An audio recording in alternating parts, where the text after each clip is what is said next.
Welcome back, dear viewers, and to shed more light on this initiative, we are joined over the phone by Engineer Amany, Shenawy, member of Civil Society and International Service Organization. Good afternoon. Good afternoon. So, Dr. Amany, can you tell us more about the contribution of Egyptian women in Decent Life Initiative? Egyptian women, as part of the society, are always there in community service. So, as well in the service of women, and is half as much as the service of men in the assessment and in the planning of the Decent Life Initiative and of all the service projects that are taking place in Egypt. So, Engineer Amany, to what extent the Decent Life Initiative has improved the lives of women in rural areas? Decent Life Initiative is developing Egypt, and one of the very important files in the development of countries is the women empowerment file. So in Egypt we have half the society is women, and improving the lives of half the society and making women empowered and giving them all the tools that they can use to be successful and to have careers and to be productive is what is Decent Life making through vocational training of women, through empowering them in the education and being educated, having a good health and empowering them by improving the health of women through the health initiative. Empowering women also takes place by giving them the opportunity to be trained in incubators and in training sessions that take place and help them in their private businesses when they have a private business as entrepreneurs, so as to make sure that the project doesn't fail and they have successful projects. Also helping them to know their way through the loans that are given by the government by the Ministry of Social Solidarity and the Ministry of Finance. There are a lot of help and loans given by the government. So the Decent Life Initiative takes care of highlighting this.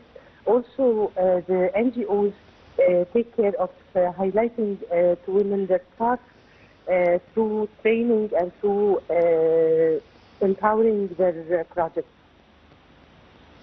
So, Engineer Amany, how far lives of marginalized sectors in the countryside, like women as well as youth, have improved thanks to Decent Life Initiative, with a special focus on improving education and encouraging Egyptian women and children to join educational programs?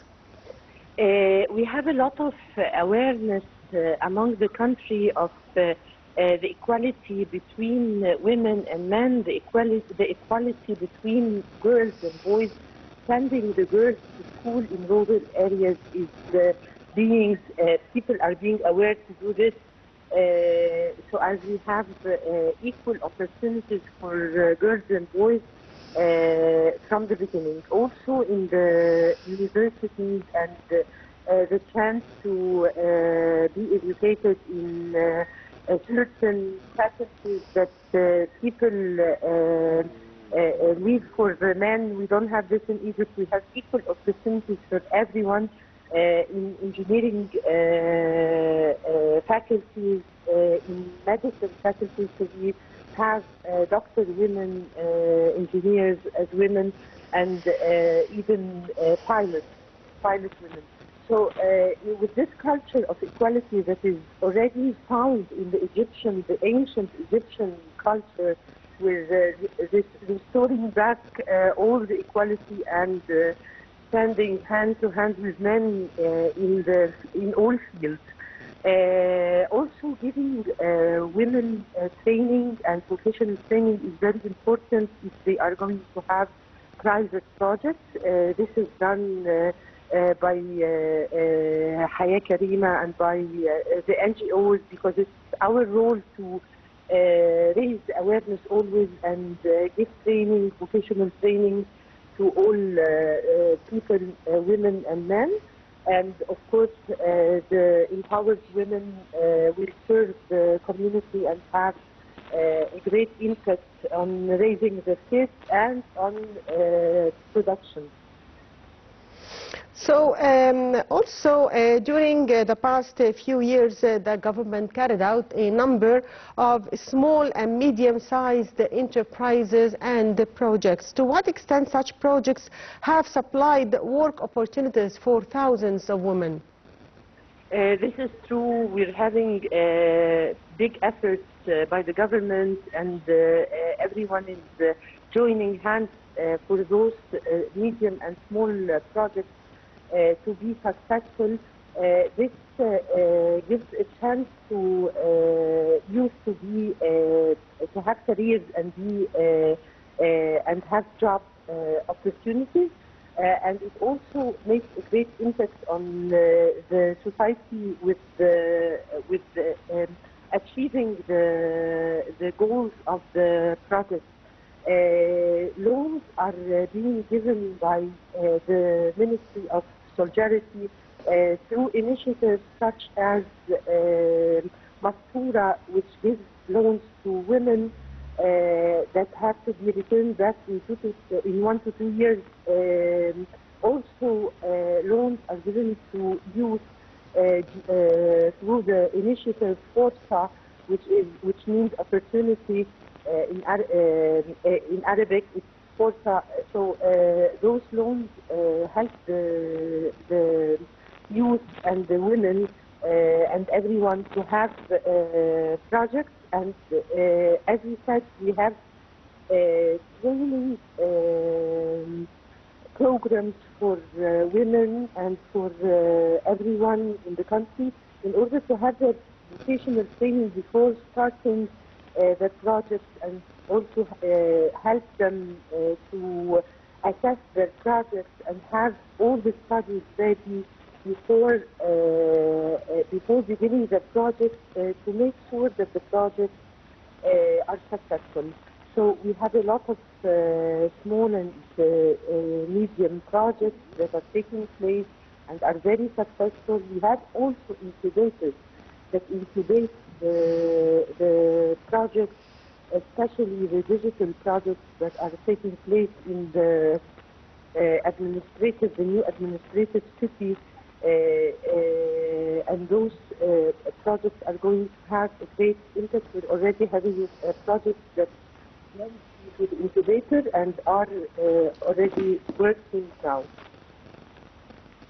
So how far the state has implemented its 2030 vision for sustainable development through decent life initiative and other initiatives that seek to improve lives of citizens in general and women in particular? Sustainability is the word that has to be always there, and always we're working for sustainability. It's very important to have sustainable projects as in the vision of Egypt 2030. When you have big projects and you're making sure that it's going on and it is sustainable, it helps in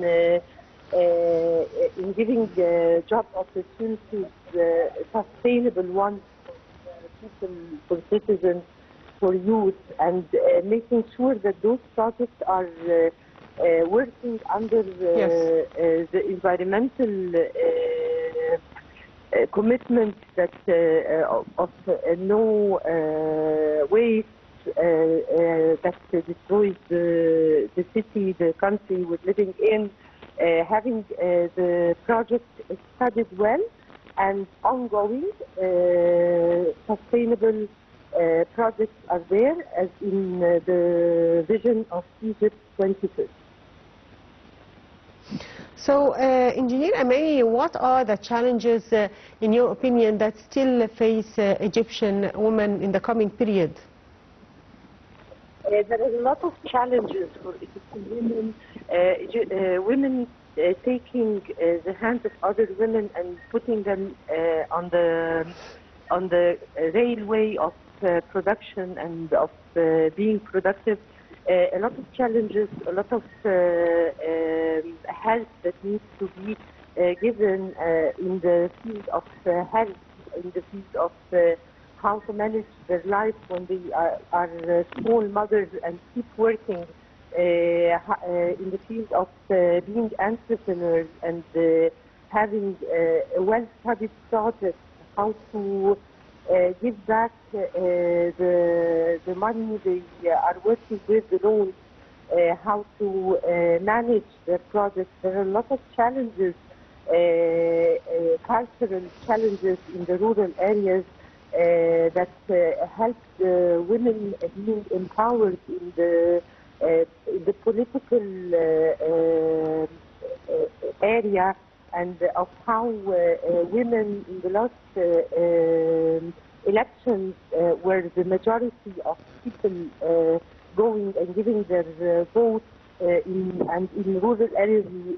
It is increasing every time that women take part, and this is very important in the empowerment of an individual, to give them the chance to choose, give them the chance to say their opinions, either politically, socially, economically, in all the areas. So women are close to equality, almost equal to men in everything in Egypt, as we're having salaries for the majority of jobs. We're having equal salaries that are given to women and men. A lot of equity and a lot of empowerment is given to Egypt, to Egyptian women, who are really very strong women and making great successes in Egypt. And we are waiting for more successes from women and men. Yes, I'd like to thank you, Engineer Amany Shenawy, member of Civil Society and International Service Organization. Thank you, Engineer Amany, for being with us. And dear viewers, a short break and we'll be back, so stay tuned.